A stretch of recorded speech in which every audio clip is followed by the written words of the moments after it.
Hey, thanks for coming back to the channel. This message is kind of exciting because it helps explain why what the anti-gun people are terrified of as we move further into the end of this year and going into next year.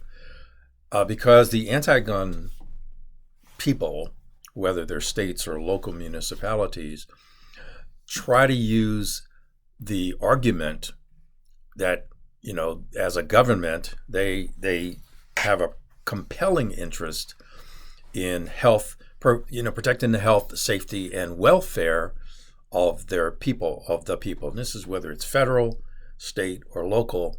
That's the phrase that they try to use.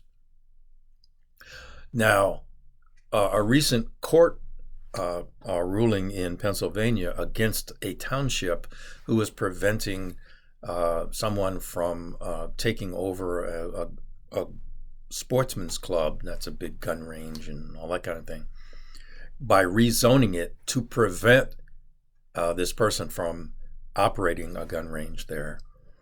It went to the court, and it got to an appeals court, and the appeals court spanked the lower court and said, look, this is a Second Amendment. This is a right? So the judge wrote that you must provide some evidence of how the amendments, the acts that you did, serve those substantial government interests. What's the evidence that preventing the exercise of a Second Amendment provides evidence for health, safety, welfare that are substantial to override a right, a constitutional right? Important. The government must persuade us that the harms are real.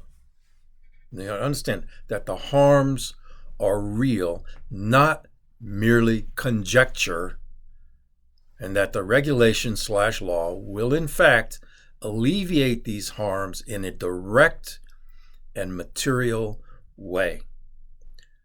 Let me do that again.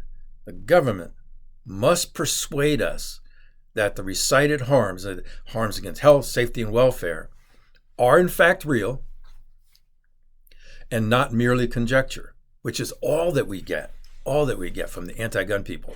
If you do this law, there'll be blood in the streets. If you do this thing, we need to pass this law to prevent blood in the streets. You see what I'm saying?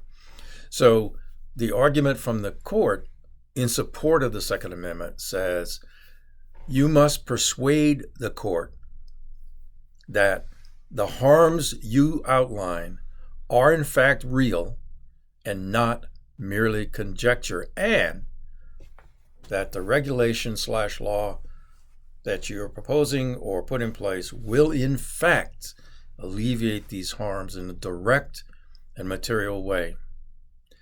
I know of no anti-gun law anywhere that can meet those terms. This is the court, and this is in Pennsylvania. Let me see if I can give you this. United States, the Second Amendment writes, the United States District Court for the Western District of Pennsylvania. So it's a district court, federal court, Western District of Pennsylvania, and it looks like it will not be appealed any further. So what you can expect to see are more of these comments by judges that says, okay, you want to do this law, and it's going to affect the Second Amendment, which is a right, in this way. These are your arguments. You need to show us, in fact, how that's going to happen.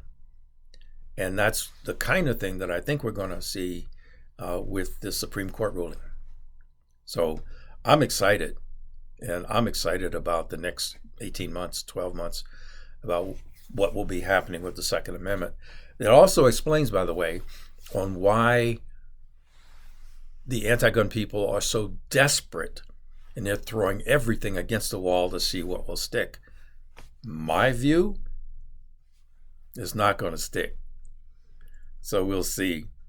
In the meantime, if you like the content, subscribe, hit the bell icon, comment to the degree that you would like to. I like to read them. You guys are great, and you ladies too, for those few of you that are there. Thanks for watching, and carry on.